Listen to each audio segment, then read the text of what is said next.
Halo guys, perkenalkan nama saya Elizabeth Silitonga dengan NIM 23033 dari Fakultas Kehutanan, jurusan SHTI dari Instipor Yogyakarta. Di sini saya akan kembali menjelaskan beberapa materi yang saya ketahui. Dan di sini saya akan menjelaskan tentang pengolahan citra penginderaan jauh. Apa sih itu penginderaan jauh?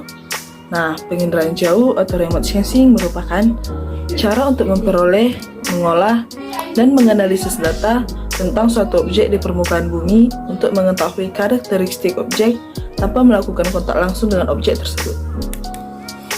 Penginderaan jauh diartikan juga sebagai ilmu, seni, dan teknik untuk merekam suatu benda, gejala, dan area dari jarak jauh tanpa kontak langsung atau bersinggungan dengan alat pengindera berupa sensor buatan. Komponen penginderaan jauh. Yang pertama, energi. Tenaga penginderaan jauh dapat berupa gelombang elektromagnetik alamiah dan gelombang elektromagnetik buatan. Tenaga tersebut bersumber dari cahaya matahari dan dapat dibagi menjadi dua, yaitu satu elektromagnetik alamiah. Berasal dari matahari disebut juga sebagai sistem pasif. Karena sangat bergantung dengan matahari, maka hasil gambar yang didapatkan bergantung juga pada waktu penyinaran, kondisi cuaca, dan permukaan bumi yang memantulkan cahaya. Yang kedua, elektronik buatan. Dalam perekamannya menggunakan gelombang mikro disebut juga sebagai sistem aktif. Dan yang kedua, atmosfer.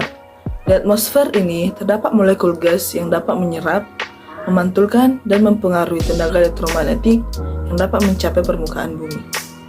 Terdapat istilah jendela atmosfer atau atmospheric window, yaitu bagian dari spektrum elektromagnetik yang mampu melalui atmosfer dan dapat mencapai permukaan bumi. Yang ketiga, objek. Objek berupa bentangan alam maupun bentangan budaya di permukaan bumi.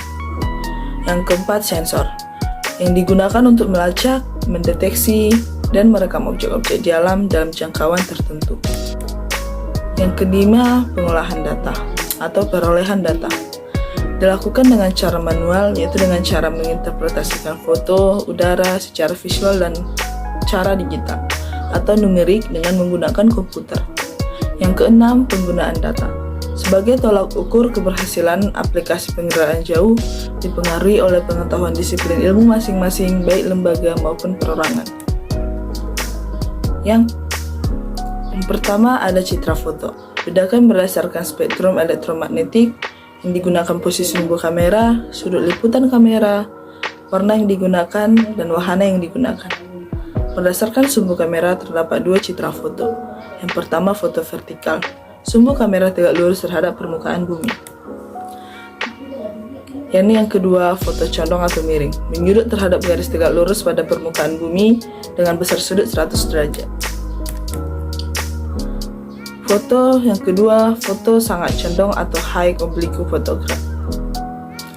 Itu adalah salah satu bagian dari foto condong yang ada dua macam, dan yang pertamanya foto agak condong, low oblique photograph, dan yang kedua foto sangat condong atau high oblique photograph. Dan yang bagian nomor 2 dari citra foto yaitu citra non foto, dihasilkan dengan sensor bukan kamera, dibedakan berdasarkan spektrum elektromagnetik, sumber sensor, dan wahana yang digunakan. Berdasarkan sensornya terdiri dari sebagai berikut. Yang pertama, citra tunggal, mengkombinasikan citra dengan spektrum gelombang yang berbeda untuk mengidentifikasi suatu objek. Yang kedua, citra multispektral, dibuat dengan saluran jarak atau saluran sempit, yaitu terdiri dari citra RBV atau Return Beam Vidicon, digunakan untuk merekam gambaran jarak dekat, dan MMS atau Multispectral Scanner untuk mendapatkan gambar radiometrik. Berdasarkan wahananya, citra satelit dibagi menjadi sebagai berikut. Yang pertama, citra dirgantara atau airborne image, menggunakan wahana yang beroperasi di udara. Yang kedua, citra satelit atau satellite spaceborne image, menggunakan wahana yang beroperasi di luar angkasa. Contoh mungkin itu yang bisa dapat saya sampaikan tentang penginderaan jauh.